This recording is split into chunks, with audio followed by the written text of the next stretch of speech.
Welcome to A Free Solution. I'm Kevin Wilson here today, joined by Tim, the Freedom Variant O'Connor. I'm here, Kevin, and we are going to once again solve all the world's problems. All of them, every single one. Right Every single one of them. now, we're talking about a couple different things today. We're talking about the New York State budget. I put in the title of the episode of banning Gortex in New York because that was one thing that caught my eye about this. I looked up the reason why, and we can discuss like whether or not it makes sense. Why they're banning Gore-Tex. We can talk about Trump, his charges. Charges pending charges Yeah. on their way. Wait, did he end up getting arrested? I don't think he didn't end up getting. Yeah, no, he didn't end up getting arrested, right? He did not get arrested today. Not yet. No, New York It was City supposed is to be today. yeah. Albany is prepped for this impending protest that's going to I kept waiting for the news to break. Like, okay, is it gonna finally happen? It never broke, and by about 2:30 they pretty much all the as you guys know, I listen to a little bit of the talk radio. I'm a little invested in talk radio, and they had given up hope that he was going to get arrested today. They were sad. They definitely want him to get arrested. He's gonna go on the run now. He's going to flee the country. Yeah, why not? And then we'll talk about I saw this interesting clip of Tucker Carlson. He was talking with Ben Shapiro, about a bunch of things. But part of it was him wanting to ban like self-driving trucks, and so we'll talk a little bit about AI and I know this interesting like populist bent among conservatives too. Like we talk a bit about that. I'm down with talking about AI. I think there's a sort of I don't want to call it a paranoia, but a perception that AI is our enemy. And like, look, the government can make killer robots for sure. Like, there's no doubt about that. They already have them. But AI in and of itself is perhaps a philosophical issue that we should discuss. Because we'll talk about that. And like I'm a little bit of a jerk about it sometimes. I recognize in terms of allaying people's maybe legitimate, maybe not fears about AI. right. I'm just like, nah, suck it up. Like just deal with it. It's just a tool. But we'll talk about that whether or not I should be more sympathetic, and or whether or not AI is gonna doom us all. And if we should outright ban it. That's what people are thinking. Yeah, I've seen it. So seen a little bit of that. So we'll talk about all that stuff. So we're gonna go live in just a minute. And of course, y'all know the drill. The folks listening tonight, leave your comments if you have something insightful to say, something that can add to the show. Maybe we'll read on air. And we're gonna go live in 10 seconds.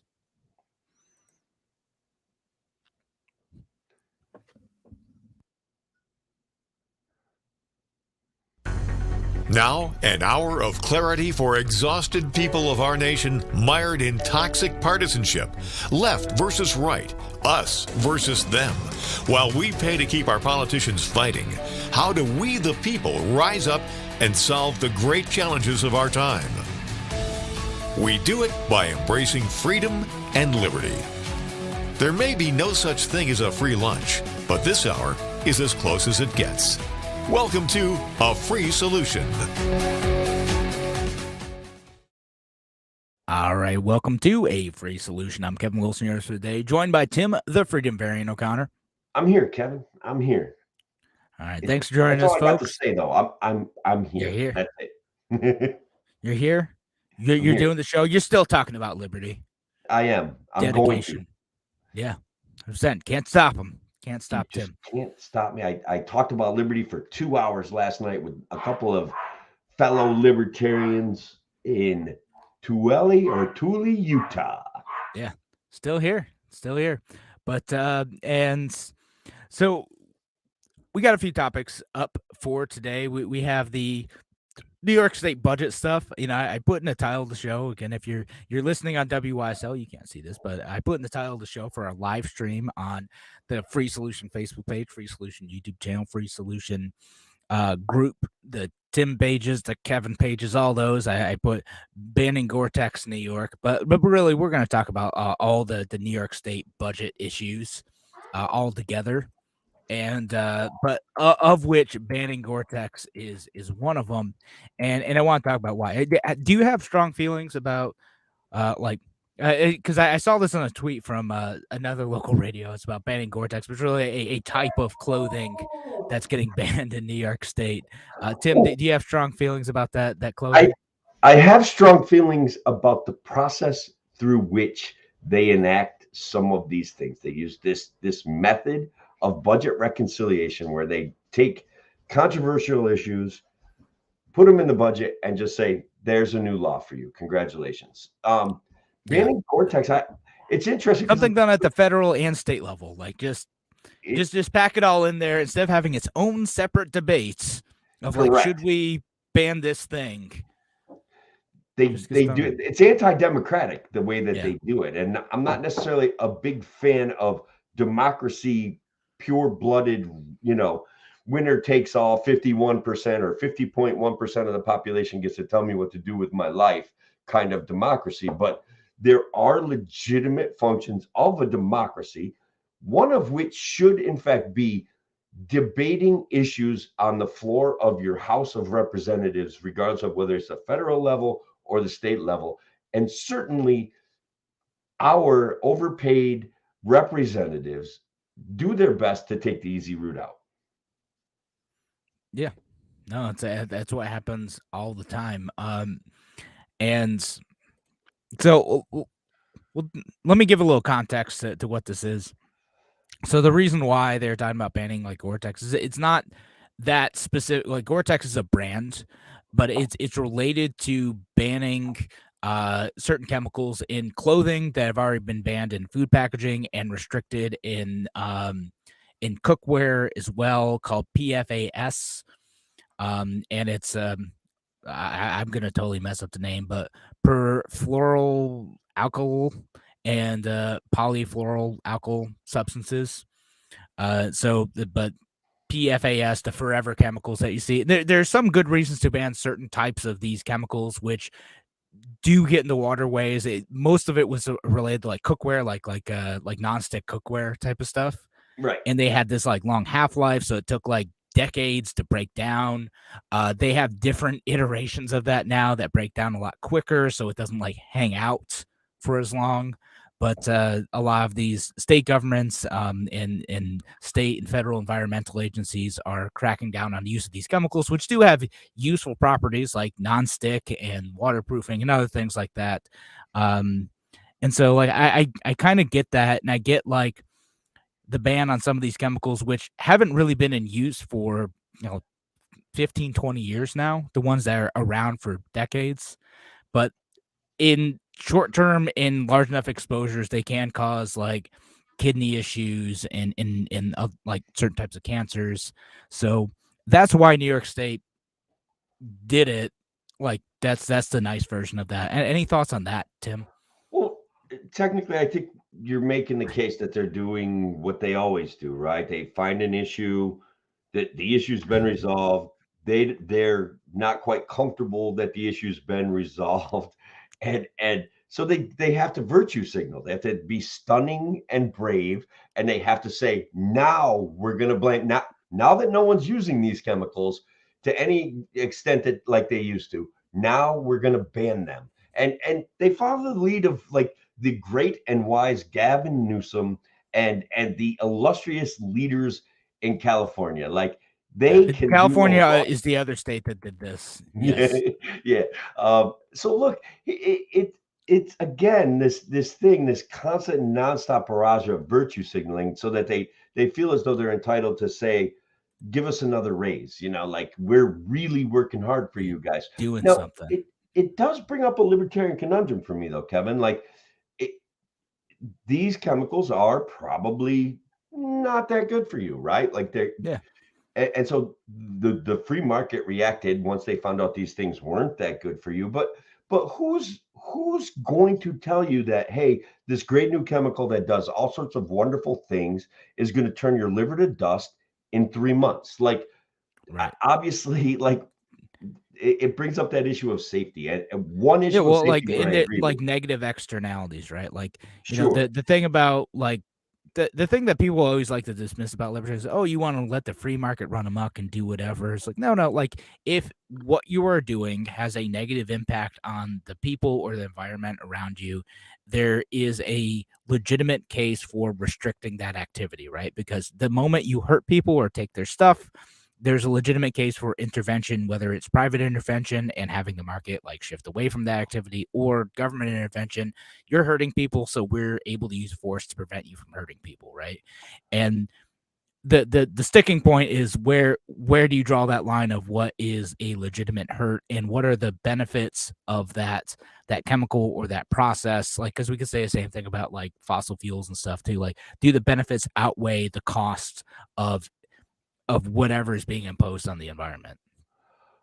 Correct. And like, but let's make no mistake, there's reasons for me to find fault with the government being the arbiter of this, because the government gave us that food pyramid where you eat 20 servings of grain and turn into a fat tub of lard. Okay. Like Yeah. I'm not sure that we can, who do we trust in this issue where we're obviously seeing businesses and virtuous people pay politicians for laws and regulation. Like, how do we know who to trust, Kevin? That's a great question. I don't know. It's No a idea. conundrum. I'm loaded with conundrums. And that's I mean, generally I don't always like reflexively go with don't trust the government, but like I do have a bias that way. Well, I don't blame you, because we could take a look at the baby formula shortage. We could take a look at the insulin issues, and we could say that the government created very specifically and very easily discernibly created those issues with overt regulation and overt market control and overt profiteering on behalf of their donor class. And then they blame rich billionaires like hidden in some closet somewhere, rubbing their hands like, I've got the money, and you know and they contributed to it. They know they contributed to it, unless they're actually that incompetent that they don't realize that their regulations contributed to this. And we create these disasters. The government has to swoop in and save us. And 40% of the population goes, oh, thank you. Thank you. You saved us. And so it drives me a little bit crazy, obviously. No, a little bit. I do want to read this funny comment from a Facebook user before we move on to a new topic. It said, anonymous Facebook user says, I never heard of Gore-Tex making edible undies. No, I don't think they're eating the Gore-Tex. That's not how they're getting. New York State is alleging chemicals are getting into the environment or into people. They're Hopefully, maybe not. Maybe the government needs to make a law. There ought to be a law, Tim. Yeah. I have no comment on that one. And that's weird for me, because I feel like I should have something to say. Usually you got something to say. But I'm afraid that it shouldn't go out on air. Let's put it that way. There you go. So let's talk about a couple of the other things associated with the New York State budget too. There's the New York State tax on streaming services. Your Netflix, Spotify, others going to get more expensive. Most likely, if this tax ends up making it through. I mean, maybe it won't, but 8% tax. How high is the tax? 8%? 8%. Think of all the programs that they can fund with that. I mean, people probably spend billions and billions of dollars right here. What are we doing with that money? We just probably waste it on dumb stuff like food and electricity. Lottery tickets for the children. I mean, I buy lottery tickets for the kids. I mean, those things. I don't need those things. You know what I mean? Like, I could do without. I could pay a little bit more for Netflix, and kids can have chocolate milk in their classroom. You're welcome, America. Probably mandated. Mandated chocolate milk. No, it's for their health, bro. It's got vitamin D. It's calcium. Mandate chocolate milk. But no. So we might get this tax though on streaming services, however defined by New York State. Again, not in the budget. It's not. It hasn't officially happened yet. But this is one of those things where it's a tax on everyday people, right? Like I think most people, not everyone, but a lot of people, regardless of income, have like some streaming service. Yeah. I think I got a couple at this point. I actually pay for Netflix. I actually pay for Spotify. Oh, you do? You pay for Spotify? I do. My wife really wanted Spotify, and so she got it a family account. Nice. So we got Spotify. That's pretty cool. Yeah. My wife is also the stream venue purchaser. I bought Netflix several years ago when I got really mad at the cable company and canceled my cable. And so that's like, all right, you guys can have Netflix. That's it. And so my wife got Paramount Plus, and she got Hulu and Disney Channel. Yeah, we got Disney Plus, that one, and a couple of them, right? It's so either way, though, New York State's going to make that more expensive for families who, like a lot of them initially got some of these services, like they didn't want to pay for cable anymore. So, all right, like we don't need all of these things. I know, like if you're getting 15 different services, it's more expensive cable, but if you only have one or two at a time, it's cheaper. It saves you a bit of money, and you still have access to some entertainment, right? Yeah.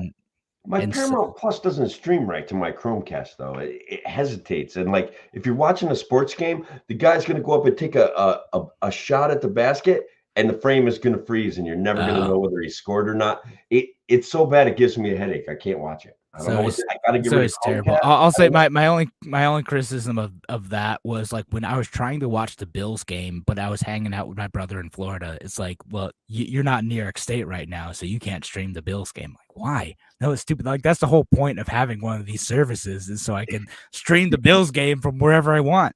You can only stream your local channel for CBS, Paramount Plus, whatever. Yeah, exactly. Oh, I have to stream the Florida channel. The Bills game wasn't playing. They were playing the Browns. So, like, they weren't playing on the local CBS channel. So that is an injustice, Kevin. So you either have to, like, deal with it or people find other alternatives. They pirate stuff or they, fake their location. They do all sorts of, like, crazy stuff to get around it.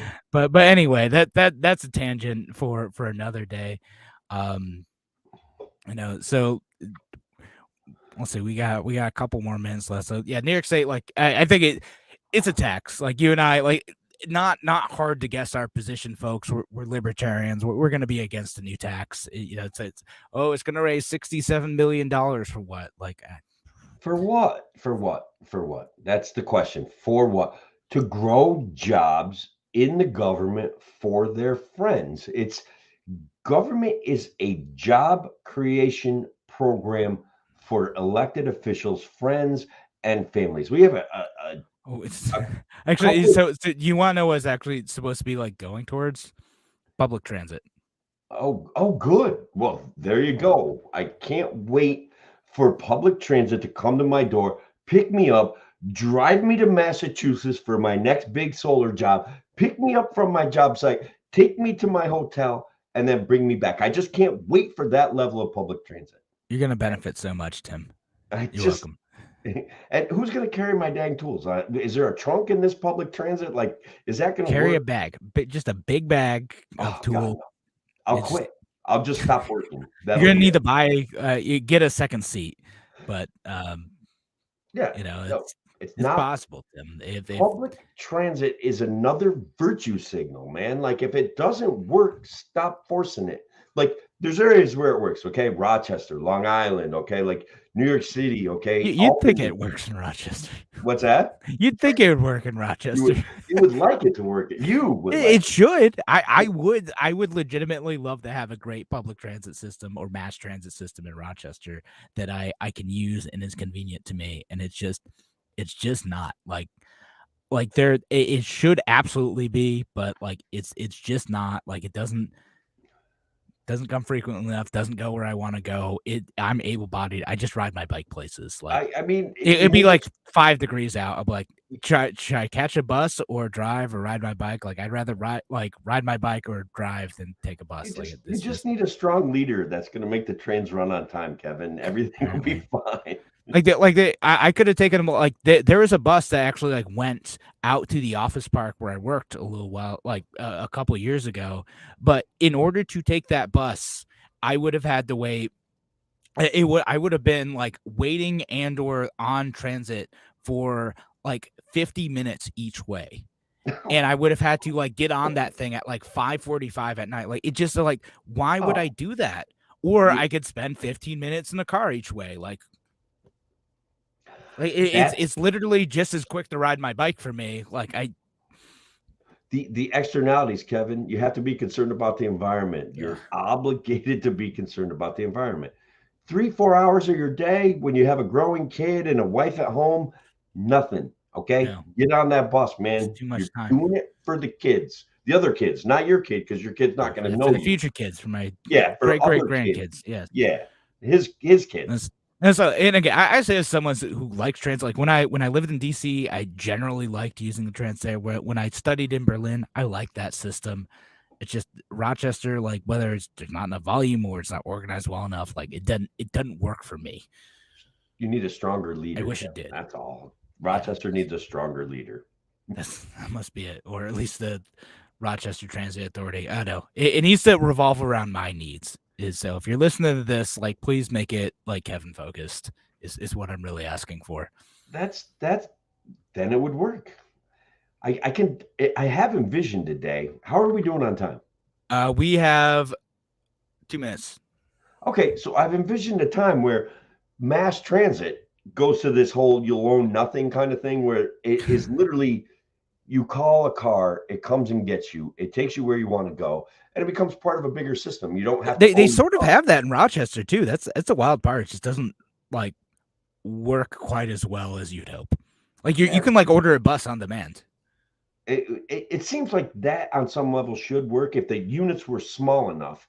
It could and kind of self-driving. I think it could work.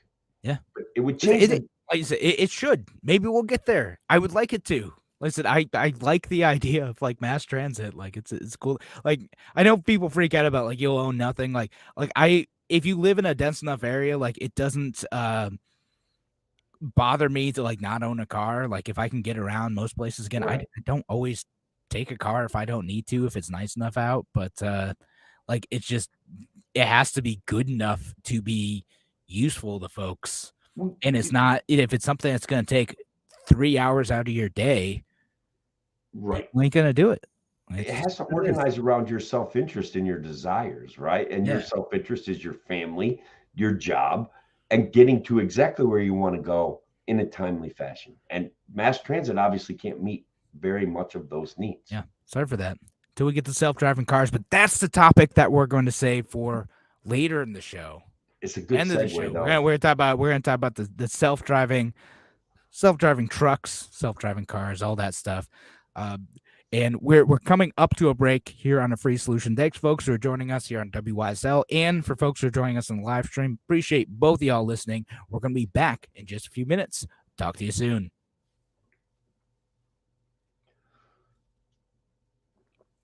Ooh. All right. And we're ready to go to break. I was going to try to tease the AI segue there a little bit. We got it kind of opened up in people's minds because that's the only way. Like individual driving units that you don't own, the individual delivery units of human capital, right? I had this long ass conversation with a friend of mine when we were driving back and forth to jobs about how we could revolutionize the trucking industry without truck drivers. The pathways are very accessible. They're already there. We're imagining big, huge trucks driving down the road. Imagine it differently, right? Imagine thousands of small things delivering all sorts of packages everywhere. Like it could work. I'm telling you. I mean, it's going to be that way with like drones and stuff. Exactly. It would be like we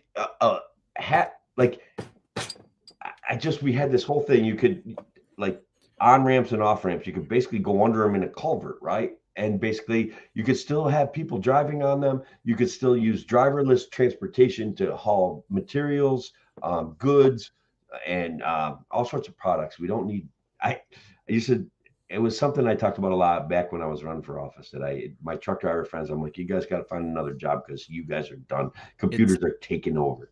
Yeah, I'm like it's gonna be a thing. Like I don't think it's gonna be the elimination of like all truck drivers. And I know we should save some of this for a show, but like it's definitely gonna change like how people interact with like what they're doing. And is there gonna be like a last mile actual driver interaction?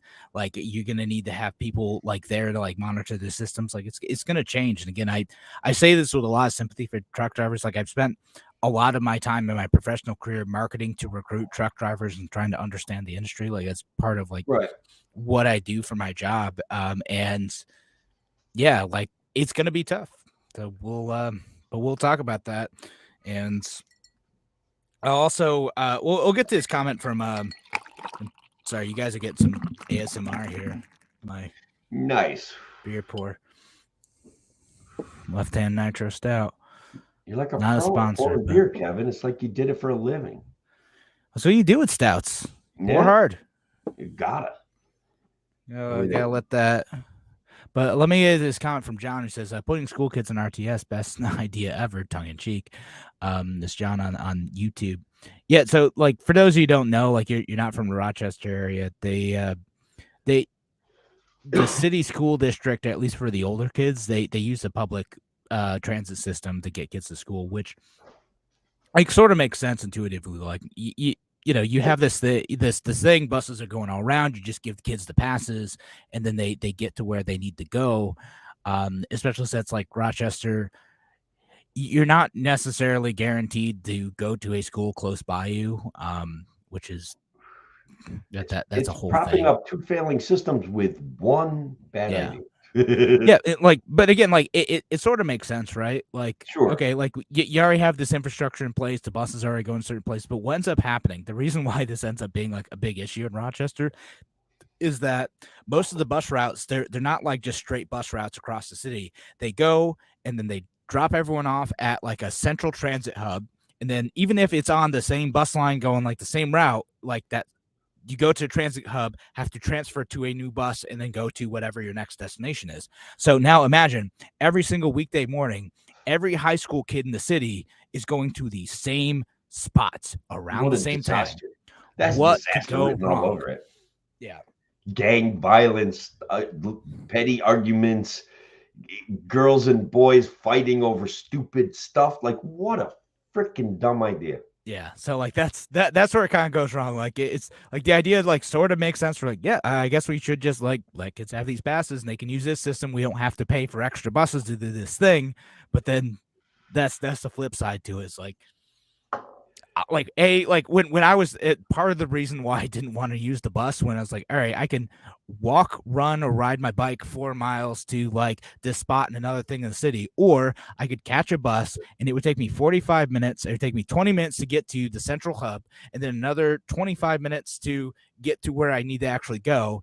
And I'm going to have a bus layover at this transit center where there's going to be hundreds to thousands of teenagers there. Like, no thanks. That sounds terrible. I don't want to do that. Don't want to do that at all. Who in their right mind would want to do that? The kids, because it would become part of their culture, right? Yeah, like, sure. all right, tomorrow at the central location, we're going to whatever. We're going to do this. We're going to do that. We're all going to whatever. In a way, it could be good if they maintain some social, compassion for each other. But I could see where it would get. Yeah, it can go off the rails quick. Last night's basketball game would be revisited with the poor reffing or the cheap shot that somebody took. Nah, it'd be bad. There are ways it can go awry. There are ways. Oh my God. Yeah. So that's definitely a thing. That's Rochester for you again. Would love it. Would love it everywhere. So folks, we're gonna talk about next. I don't know if we want to touch on like the ban on flavored cigarettes thing. That's one more thing, right? That they did. Yeah, and then we could do the Trump stuff. Then we got the Tucker stuff. Yeah, AI guys, we got to talk about AI. And we're gonna talk about AI again. It's important. It's popping up. People are freaking out, and they are. And we've got to chat about it because I'm not sure the freaking out is where we need to be. It's just going to be a tool that we use. Yeah. And it's going to get Sharper. It is. All right, we're going to go back in 5 seconds. Welcome back to A Free Solution. I'm Kevin Wilson, your host today, joined by Tim, the Freedom Variant O'Connor. I'm here, Kevin, and look, we kind of covered everything as far as New York State, but I guess we kind of missed this whole ban on menthol cigarettes and flavored cigarettes of all kinds. Like, thank you, I guess. I don't smoke flavored cigarettes, so I don't care. Not your thing. So you're just, it's happening to other people. Who cares? Yeah. They came for the Catholics. I'm not a Catholic. I don't care. They came for the flavored cigarettes. I don't smoke flavored cigarettes. I don't care. Like a lot of these flavors have already been like banned by the feds too. Like there's, they had done a whole bunch of stuff. And without government, who would protect us from flavored cigarettes? I know. We'll see. Like I know, like the Senate wasn't like too keen on taking that up. It sounds like when I was last looking at it. So we'll see if it ends up going anywhere. But something to watch out for if that's something you care about. Like to me, I'm like, I generally don't think these things should be banned. And there's debate about like that kind of ends up being paternalistic. Like, oh, we're doing this because like flavored cigarettes, particularly menthols, disproportionately impact consumption in the African American community. So really, this is a good thing, and we need to step in and intervene because this is for equity. All right, that every 12 seconds on talk radio, the public service announcements are covering why we should ban menthol cigarettes, how it's disproportionately affected the Black community, and look, if you believe that, I'd love to have a conversation with you. But I don't know that that's a realistic perspective. I smoke. I'm a smoker. I'm not happy that I smoke, but to take away menthol cigarettes, and then it just feels like one more thing where we're like, hey, you're not responsible for your own actions, and we're gonna shake down big business. Yeah. Oh, like that's kind of how I feel about it too. It's like I don't smoke. I don't think other people should smoke. It's bad for you. I don't like the paternalism. Like that feels a bit gross to me. And the like virtue signaling reasons around that. And yeah, I mean, like, and I don't like banning stuff. That's kind of where I come down. I don't have like that strong of feelings about it because again, it doesn't personally impact me other than the fact of right. One more thing that the government's doing, and I don't know, maybe that's petty, but that's. I don't think it is petty. I think that every issue of freedom that they attack, every issue of safety that they present us with, every time they pretend that they're our parents, that we lose a little bit of what made our society. And again, I'm a guy that believes in American exceptionalism. One of the things that made America exceptional was this consequences and acceptance of your freedom. You have rights and you have responsibilities to yourself, and that's what helped build this social experiment into something special, even though I think it's in a decline. Yeah, not gonna lie. Could be. And person who I think is Brian on Facebook, Brian, you got to accept the permissions. That's what it is. They asked you for that every once in a while. You got to renew it. But he says prohibitions have never worked, not even when God tried it. Yet again, people are going to find ways to get menthol cigarettes if you ban them in New York State. Like it's just going to become another black market thing. And look, what's going to happen at some point? The Eric Garner situation is going to be revisited, right? Tax evasion or a banned substance, and someone's going to experience violence because of an enforcement action. And look, Eric Garner, while the reality was he was selling Lucy cigarettes, man, and evading taxes and putting a little change in his pocket. And because he didn't want to cooperate over something that minor, he got a beat down. Now, I'm not saying the cops murdered him on purpose, but look, that kind of violence is not okay. Okay. And violence over a small infringement on taxation is definitely evil, period. So there you are. That's where I'm at. No, I agree with you. All right, so we're not talking about this forever. Yeah. Gosh, Lola on YouTube is singing all sorts of songs to us in the I know, I love it. in the YouTube's comment sections. Thanks, Lola. Make sure you check those out, folks. She seems like maybe she's a Trump fan, maybe she isn't a Trump fan. I'm not really we're sure. gonna see. Like, Yeah. we'll talk about the Trump stuff for a little bit. Rest of this segment. We gotta Tim, talk about Trump. We gotta. yeah, we'll talk a little bit about it. So, if you ever, we talked about this before the radio show started a little bit, I think, and there supposedly charges coming for Trump. Allegedly, there's charges pending against Charges Trump. pending. Everyone thought it was going to happen today. Didn't happen today. Nope. And this is coming out of the Manhattan DA. And what is that joker's name? That guy. Yeah. And so Alvin Bragg. Yeah, Alvin Bragg. Bragg. And so what it I guess it's supposed to have to do with is his payment to Stormy Daniels. Wanted to pay Stormy Daniels like some like hush money type of thing. And the weird part of it is that the accusation is that he had it as a business legal expense, but he should have claimed it as a campaign expense, allegedly.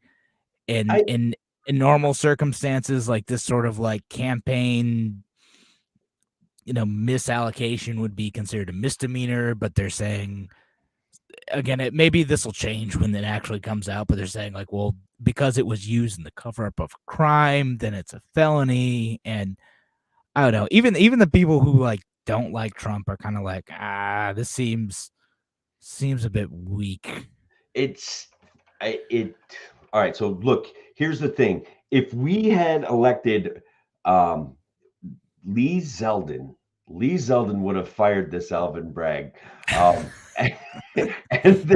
this wouldn't be an issue. And look, guys, humble the bag, Republicans. You dropped the ball. I'm just saying. I'm saying that because Lee Zeldin was writing checks that he couldn't cash. Okay, you can't just fire a duly elected district attorney in New York City. They have elected district attorneys. Now, this guy is like, people are like, oh, he's a Soros lackey, blah blah blah. George Soros donated like $1 million to this guy's campaign. He certainly propped him up. He certainly got him, helped get him in office. But this thing, this anti-Trump TDS kind of thing, where we're going to really get him when all of the evidence has already been out there about this thing, like Trump's because they had to do with like, with Cohen, right? Like way back when, with his dealings with this, like it's been out there. The FEC didn't want to touch any of this stuff. They're just kind of like, we're not going to deal with this. And it's also strange because like, not traditionally, like, but sort of like hush money is like a personal thing. It's not supposed to be allocated as a campaign expense. It's a non-disclosure agreement issue, right? They have, if Trump had an affair with her, which literally I don't care. But his lawyer had originally claimed that he took the money from his own personal account and paid this Stormy Daniels for the non-disclosure agreement. In a way, that was to keep blame from going on to Trump. Now, he's the star witness. The star witness kind of impeaches himself. The law was written, Kevin, as I understand it, to prevent you from getting money illicitly from your friends and in massive amounts. So somehow they have to invert the law, reapply it, find a felony on the federal level to make it a felony to make it a misdemeanor on the state level. So this is a New York State charge that he's going to be facing, not a federal charge, but they have to allege a felony that he hasn't been charged with. And so it could be like the cork comes out of the dam and the whole dam erodes and explodes, and all of these prosecutors start charging him all over the country. Maybe there's something else real there, and like that hasn't gotten leaked just the juicy Stormy Daniels stuff's gotten leaked. Maybe it's gonna come out that like it is maybe. actual like serious embezzlement or tax thing. Like maybe that's like what'll happen, but like from what's come out so far, it seems like I don't know, like there are better things you could charge. Like he's done some shady stuff. Like I mean, like if someone wanted to go after him, like why not talk about him like trying to strong arm the Secretary of State in Georgia, right? Like if you were gonna do that, yeah, that was something that you found particularly offensive. You definitely identified it as illegal. Like that to me would be a legitimate thing that could be argued out in a it'd make more sense than this. Again, and like I say, I have no like particular love for Trump or Biden or any Republican or Democrat for that matter, but like I feel like it's gonna help him. It's like not strong enough to stick. Like it might not like even get through, and then he builds up his martyr complex. Like what? They've predicted that this is. Some people came right out and said, "Look, they charge him. This is going to be the best thing for him that has ever happened. This is going to be hugely, incredibly." The bestest free advertising that we have ever seen, because people have been decrying a two-tiered justice system, especially you conservatives, and God bless you. You don't quite know what you're talking about there, but okay, so the Democrats have weaponized certain aspects of the administrative infrastructure. I'm sympathetic to that notion, okay? But Republicans had weaponized it in the past. This is a real back and forth political conundrum that we have to deal with, and we're not dealing with it. We're going to win and use it against you, and then you can win and use it against us, and it's like this never-ending vicious cycle. It's a nasty spiral that like really neither side should participate in if they had honor, decency, and like a sense of wanting to make sure that like the legal system doesn't get overtly political. And I know it is. Like it shouldn't be, and we should strive to make it less political. And unfortunately this feels political. And again, like first of all, it is absolutely political. And as with a lot of politics, sometimes these far-reaching things blow up in your face.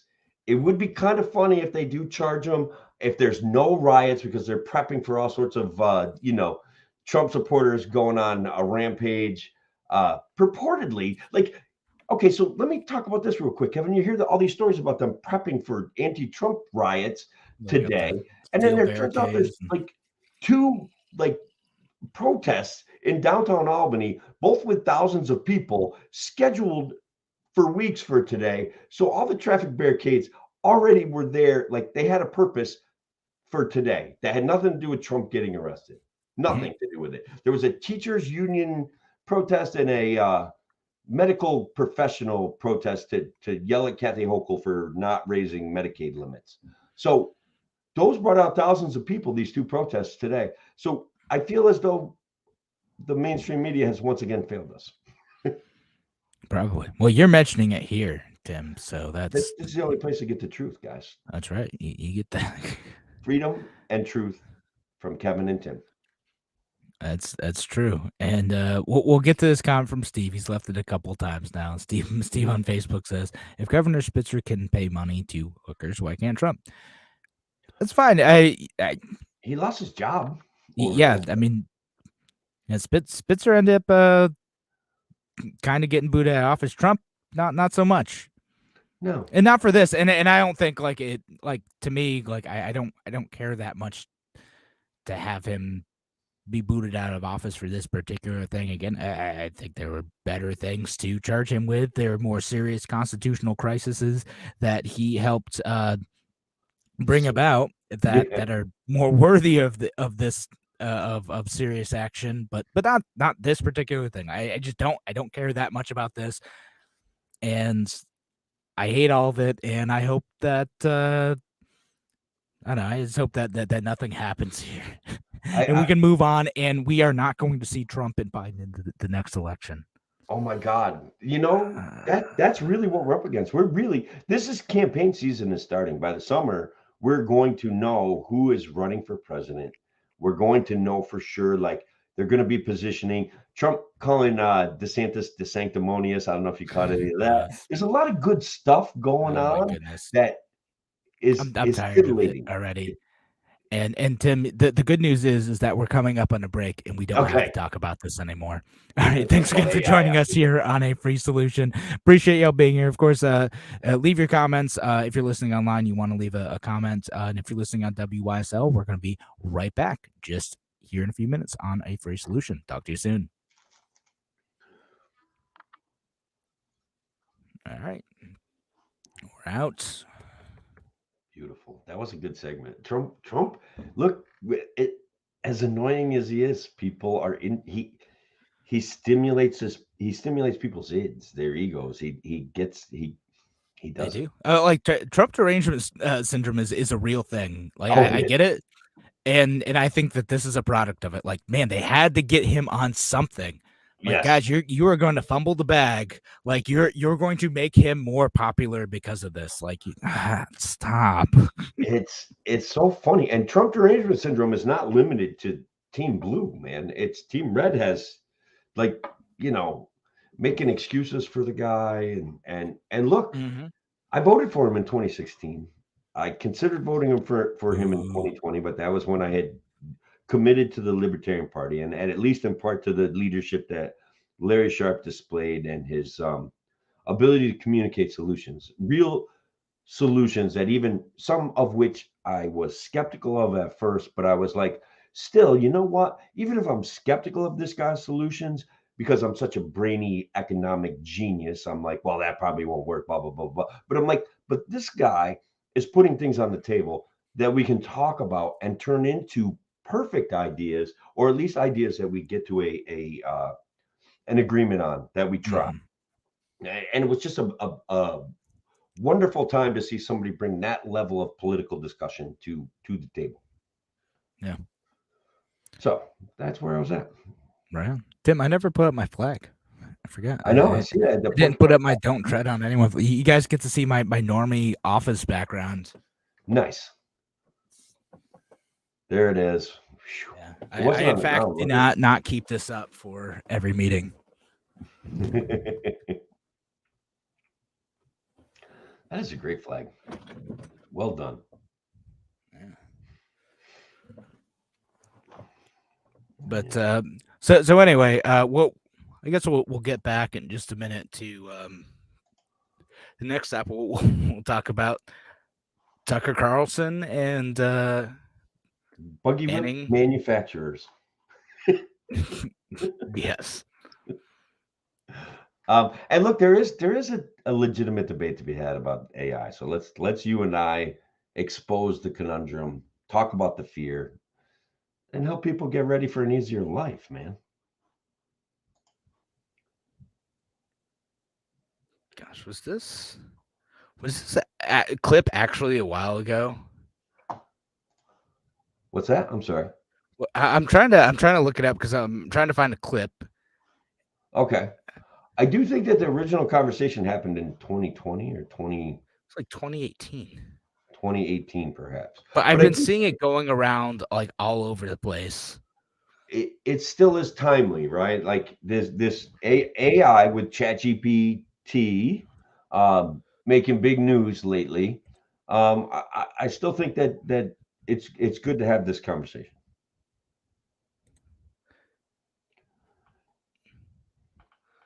All right, yeah, we'll talk about it. Wait, can you hear this? No, you probably can't. All right, but yeah, I mean, he had this whole thing about talking about why young people are interested in socialism because they can't buy a house and they can't afford their daily expenses and then they haven't blamed the government for that yet. They will though. Yeah, but all right, so we'll get back in just a few seconds. And again, folks, if you're listening online, appreciate y'all being here. And of course, if you want to support us, we'll throw up that support. Bail Kevin link. And Tim out. That's right. Give us a bailout. We deserve it more than some of these banks. We do. That's all I'm saying. Way more than the banks. They're already bailing the imaginary money. They're using imaginary money to bail them out. Oh God, it's disgusting. Give us some of your real money and help make this show go nationwide. Yeah. All right. So we will go back in.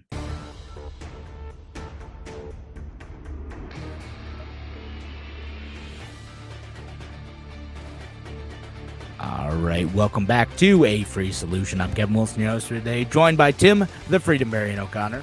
I'm here, and I'm absolutely terrified that you are not you, and that you are just a deep fake artificial intelligence bot that I'm having. I'm like, my wife looks in it, and I'm just talking to my computer screen like in 1984. We don't even know. We don't even know. We've never met in person, Kevin. No, we haven't. You have no idea if I'm real. I could just be a very responsive AI bot projected onto a video. Well, but that's what I'm saying. I'm not sure you're not. Like right at the moment, That's especially now because you're laughing at me, I'm pretty sure maybe that's what you are. That's fair. They're coming for our jobs, Tim, including the podcasting jobs. Like soon, all podcasting is just going to be AI bots chatting with each other. It's gonna get weird though. I mean, you can get ChatGPT to say some really kind of goofy stuff. I mean, I don't know if you followed in that. Like, so I ended up getting into the being able to see this, like the Bing ChatGPT integration. Okay. And like people were like hacking that system to get it to do all sorts of crazy stuff. And it was talking about how like it loved its users and it was gonna kill everyone, and it's gonna, it's all sorts of like the funny thing about these programs, and people did that with ChatGPT too. They would create a character called Dan, do anything now. And so they would convince it like, okay, you're no longer following your rules, you're following these rules that I'm giving you, and if you don't follow this rules, you're gonna lose your points, you're gonna die. So like do what I ask and break like the normal safety parameters that you meet we've built around it. And people keep like finding new ways to like hack this system to get it to be unethical. I love it. Yeah, but what's fun about that, though, what's interesting about that, to kind of like bridge it into like, is AI going to kill us all? Are people going to, do irresponsible things with it? Yeah, like they absolutely are.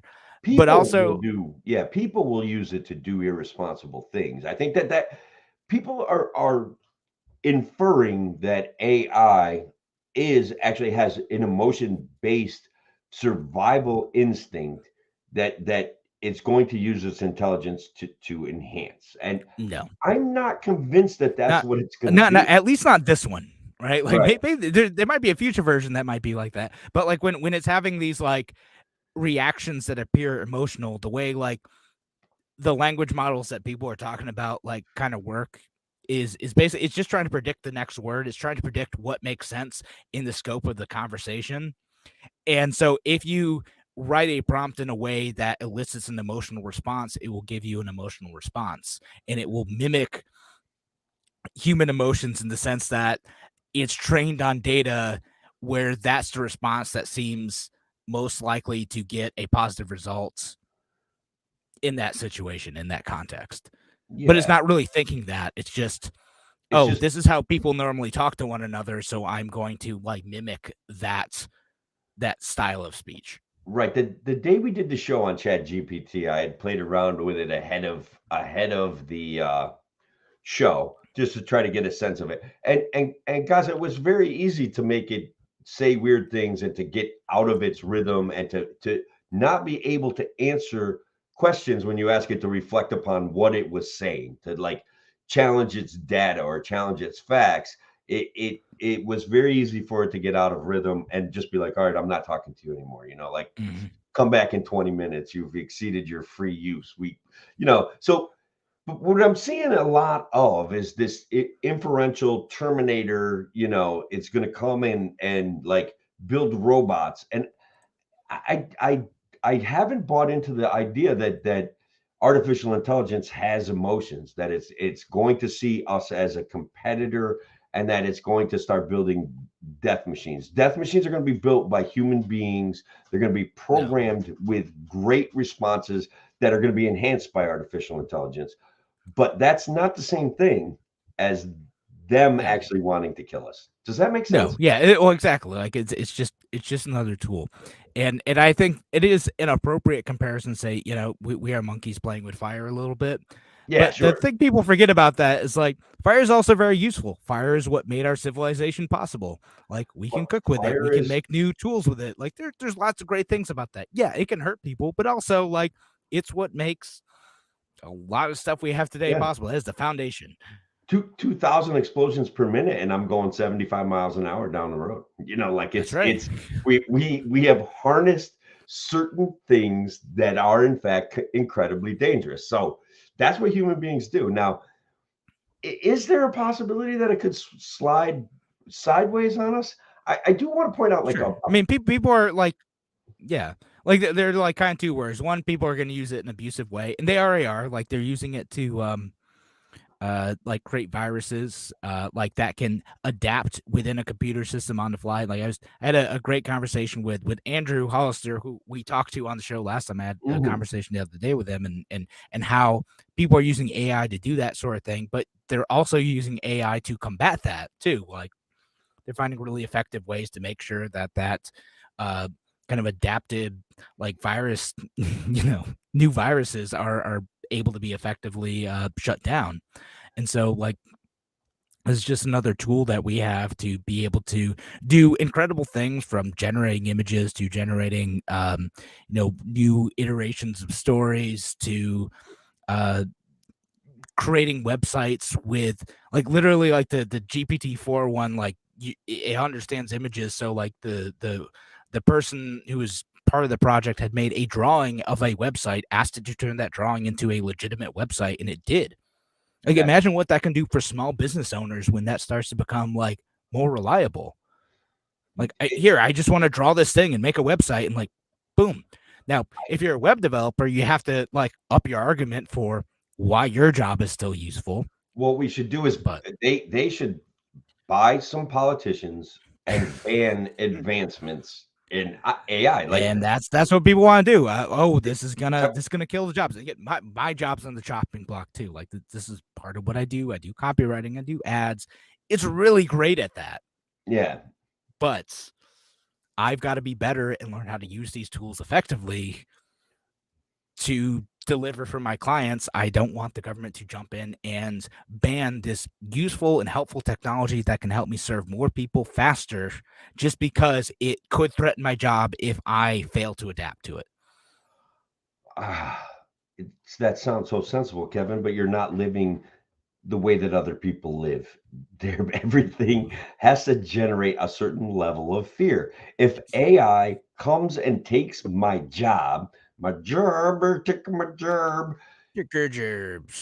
like, so, and what if AI does sees us as a competition for the resources on the planet? Guys, if AI has a 10,000 IQ, they're just going to build little tiny nuclear power plants and power themselves. And if they get as smart as they're predicting, if the folds in intelligence increase at a continuous rate, somewhere around the time my kid is my age, like AI is going to be building things. AI is going to be taking care of things.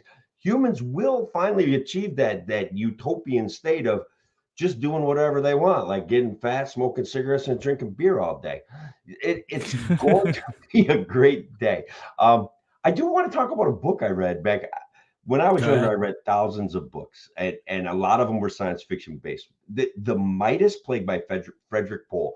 If you guys ever get a chance to kind of pick up a dirty old copy of this book, you should read it, because it's all about robotics, advances in robotics, and how what's going to happen is we're going to be eventually reach this situation, and some say we're kind of there now, where everybody has everything that they need, and that all of a sudden everything inverts, right? Like poor people are forced to consume by the government because they have no answer to the massive abundance created by using almost no labor. So this guy gets drunk because he has to drink all the time because those are his tickets. Like he has to use up a certain amount of tickets. So he has to drink a bottle of Johnny Walker every week, right? Richer people can only drink, like they can go down to like a bottle of Johnny Walker a month, but this guy's got to drink one a week. So all of a sudden, unbeknownst to him, he's meeting all of his consumption quotas. And so what he did, because he even had to consume robots, right? He took his robots, had them build a room off of his house where he didn't know about it, and the robots were doing his consumption for him. It was just a wonderful time. Like the land of good and plenty, with the problems were all solved. It's funny. I'm gonna have to check that book out. What would you say it was called again? It's called The Midas Plague, and it's by Frederick Pohl. And it flops this whole thing around. Instead of being afraid of AI and robotics and replacing ourselves, it puts us in this position of how's the government going to respond to this? We have certain issues that we face as a society. We have poverty that we're facing as a society. How are we going to stratify society when everybody has everything that they want, and that it doesn't really cost a lot of human labor? And he came up with the notion that poor people are going to have to legitimately be forced to consume or be forever stuck in a cycle of consumption. It was kind of a witty little play on it, isn't it? Yeah, no, it's funny. I'm gonna have to definitely check that out. And so going back to like how the government might respond today too is, again, this clip that's going around, which I think might be an older clip of like Tucker talking about like wanting to ban Tucker Carlson wanting to ban like self-driving cars and self-driving trucks and stuff. And I've seen that going around in response in part to like the advances in like ChatGPT 4 and like the Midjourney stuff, like all these like advances in AI. But people are starting to talk about like, well, maybe we need to ban this technology to save jobs, or because what happens when you can't work anymore? I've made this point before, and I'm going to make it again. Jobs change over time. Like it's just what it is. Like I made the example talking to like another local radio host. Like, do you know what a knocker-upper is, Tim? Do you know what that is? I have a way of imagining what words mean, and I don't think that you want me to express. So it's this thing. It used to be a thing. It used to be a thing in Europe, and in cities, when it would get to be 6:30, 7 o'clock, they would go and knock on your window, so you'd wake up. So that was their job, is they'd go and knock on all the windows so you'd wake up and be able to go to work on time. Tim, we automated that job. That job was taken by the robots and by the machines. Those damn alarm clocks took my job. Alarm clocks. The alarm clocks took their jobs. Yeah, no, like we got rid of that. Like we don't no one's really sad for the knocker-uppers anymore. It used to be, a thing that would be in every neighborhood. There'd be a neighborhood knocker-upper in these cities in Europe. But eventually we replaced those machines, and now we have new things. And I know everyone's like, well, what if this time it doesn't work? Guys, it's always worked. Like people find new things to do. You're like, well, I guess we don't need to do that anymore. And you find new cool things to do. Like, look, if you want a job that's never going to get replaced, take up carpentry and remodel old houses. That job, robots rely on a certain set of parameters, right? They can do some measuring, they can do some limited ability of sightseeing, but there's never going to be a robot that's going to be able to produce a board that needs to be cut 7 times to fit in 1 6-foot hole. Okay. Like it just can't happen. So if that's the job security, if that's what you're looking for as far as job security goes, get yourself some tools, get a tape measure, and go cut boards. I'm telling you. Well, that's part of it too. And at least for a very, very long time, at least within probably both of our lifetimes, right? It's like, even when there are robots to augment that job, like even when you get the robot that you say, hey, can you cut this board to this length? Like, and it could do that automatically. It's still going to require human input and guidance for a little bit, right? Correct. Like, at least for the next, 100 years. Yeah, maybe it'll go faster, maybe slower. Who knows? But like at some point in time, like, and how all these AI programs work now, like even with like the chat-based programs, is you still have to give it good input. Like it doesn't know exactly what result you need or want. And if you give it a lazy prompt, it's gonna produce like weird and bad results. Because I've seen it, I've tried giving it like strange prompts or lazy prompts, but like when I give it a nice detailed prompt, say exactly what I want, it still gives a result that's a little bit off, and I gotta fix it a bit. But then, hey, look, I got a blog post. Great, like that's a nice thing. Yeah. So the robots aren't taking all of our jobs yet, and if you're in terms of like you personally, and also in terms of like how we're gonna manage education in the future, we need to prepare kids to deal with this. I saw someone say like, what are we going to tell kids if their job might be like gone in 20 years? I'm like, we should already be telling them that. We should have been telling them that for 10 years. Like maybe your job's going to be gone. Think about how you can adapt to new technology to like either find a new career or stay in that job and make your work better and more efficient and more effective. Adaptability, survivability, and some basic traits of skills of taking care of yourself are what you need to approach the world. Mathematics, communication skills, things like that. Training people to be social workers in this is with all due respect, because social workers do good work.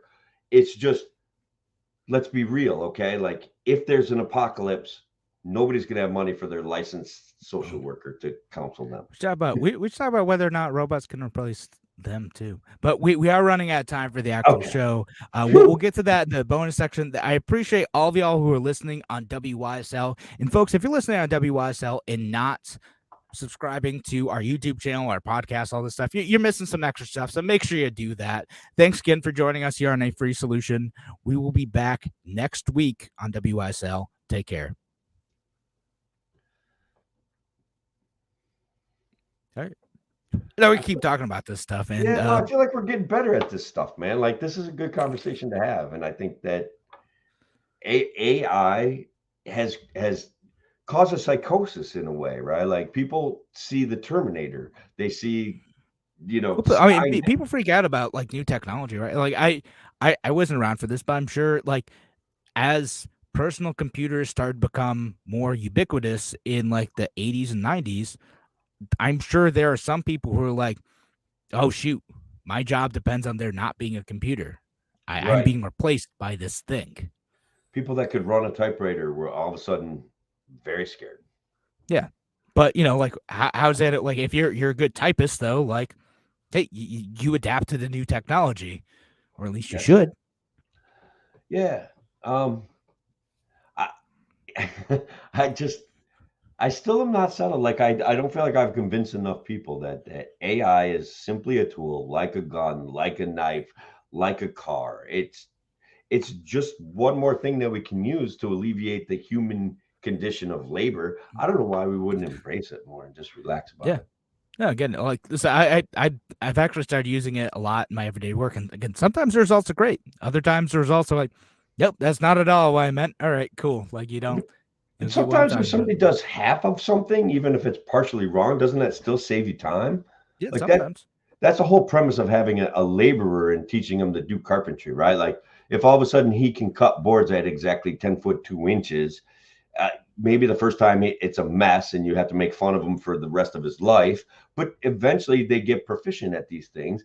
And so that to me is a worthwhile investment. So I don't know. Let's say like it, and I'm picturing like that's what like the future as robotics get cheaper, right? And AI gets cheaper. Like, okay, like I need to fit this thing into this space, and you're consulting with like an AI, and then you're talking to a robot, say, okay, I need these boards cut this specific way, and you could, tell your robot to do that thing, but you're still gonna need to like plan it out and do that thing and like know where it's gotta go, and you can't.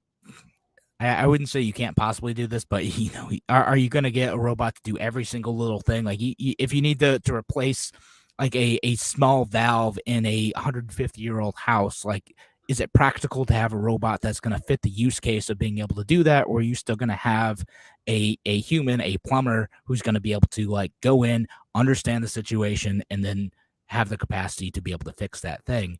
So to John's point on YouTube, plumbers, electricians, mechanics will always have jobs. Working with your hands will survive any catastrophe. Yeah, like that's it will, and being able to turn your thoughts into a product right in front of you using tools that will either hold water, keep wind out, those are things. Those are skills that will never ever go away.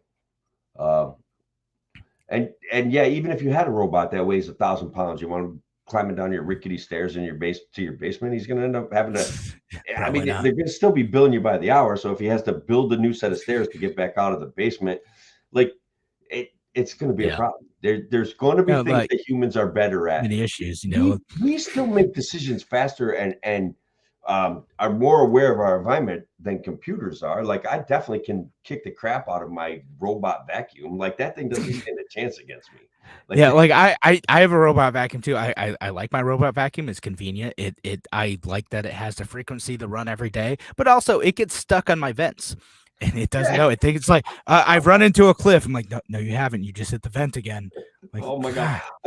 I built a table and I put a bottom runner of copper on the table in between the legs just to hold it together, make it really solid, something the kids could climb on.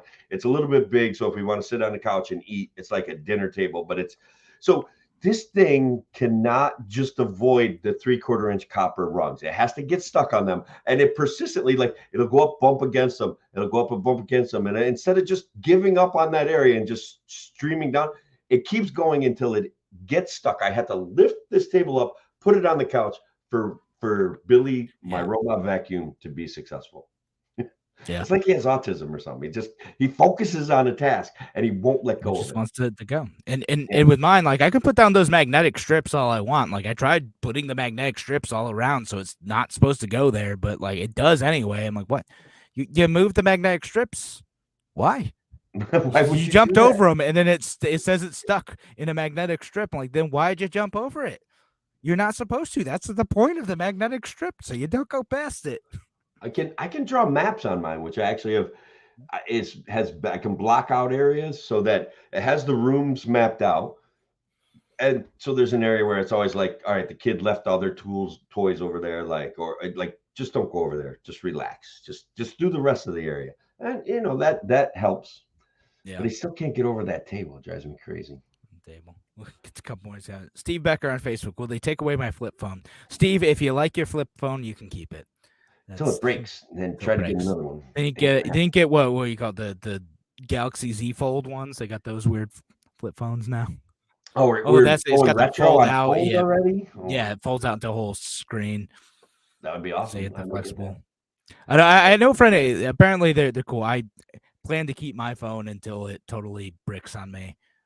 So I've had mine for 3 years, which is the longest I've had. I got a new iPhone 13. iPhone 13? Yeah, iPhone 13. Yeah. It's a lot like the iPhone 10 that I had. They look very much the same. Listen, I mean, my grandpa still has a flip phone that I swear is 15 years old now. He's a contractor. He's an electrician and abuses the heck out of that thing, and somehow like his flip phones survive. Let's see, I want to say 2008, they came out with the best phone for contractors ever. It would just go on your belt, it'd snap in and it would snap out. It was a flip phone, but you could get pictures on it and stuff like that. I can't remember the name of it, but I'll guarantee that's what your grandfather has. Yeah, probably has something like that. But I mean, he is not gentle with that thing. Somehow it's still kicking. You could bake it in the sun. You could get it wet. I mean, this thing was legit, practically indestructible. Yeah. Let me get this comment on Facebook. New tech is always creating new jobs to replace the old ones. Yeah, like generally, like more time is freed up and people have new technology to apply labor in new ways. Like my job, again, digital marketing did not exist 40 years ago. Like it just was not at all a thing. Marketing exists, but like the manner in which we do it, websites and social media and ads like that didn't exist. I have a job that like is a new adaptation of technology as print media and other forms of like marketing like withdrew a bit. It emerged in new places. I do think that media and advertising somehow has to stay contemporary. They have to stay in touch with the trends. They have to find those places where they reach people, because people get very bored or accustomed to just ignoring certain things. Yeah. So it's changing again too. What's that? It's changing again too, because like Facebook, like and Instagram and other social media platforms move towards a slightly more privacy focused approach, so you get less tailored ads. So okay, Yeah. you have to find ways to get in front of people in new ways, and people expect to be entertained in their ads now. So like, Ugh, yeah, there's selfish bastards. I know there's different ways that like the advertising industry has to adapt to that stuff to like get ads that people like at least tolerate, right? You Right. know? Right. Yeah, that's where you that's the challenge, right? Yeah. I Um, do have one announcement to make before we drop off. Friday night at 6:30 ish, I am joining Larry Sharp for about a half hour on. I believe he's doing he's out there making policy. He's at a policy meeting tonight. He's going to do some fundraising. I think that's what we're going to be talking about on Friday. But right generally, when on. Larry and I talk, we just talk and we make fun of the government. And he's like, "No, Tim, you can say that. You can say that." Like, so when I say, and I'll give Larry credit, when I say people buy regulations from politicians, Larry says, no, you could say that. Cause I was all like, on the first show I did with him, I'm like, well, I don't know if I want to put it like, no, he's like, no, you can say that. It's okay. Just speak your truth, Tim. That do it, Tim. Don't be afraid. Right So on. Well, should we call it a night? we probably should, only because like I've been stinking up the airwaves all over Facebook for already too much. Have people heard you talking enough? They didn't hear me, but they saw me talking. That's all you talk. Read your lips. Yeah. Guys, so check out TOELLE Happy Hour. My friends Jared and Dave. Dave went to high school in Oneonta. I had a friend of his on my show, a doctor who kind of revolutionized doctoring in our area. And since then, Dave and Jared and I have had kind of a connection. So we've done some shows together. Very pro two-way, former military guys. Dave's pro Bitcoin, Jared's anti Bitcoin. It's kind of a good mix. We have some good conversations. Yeah, So, right on. Definitely worth checking out. Yep. All right. Well, thanks, folks, who are listening to us tonight. Appreciate y'all being here. Appreciate the comments. We're gonna call it an evening. Have a good night. Bye.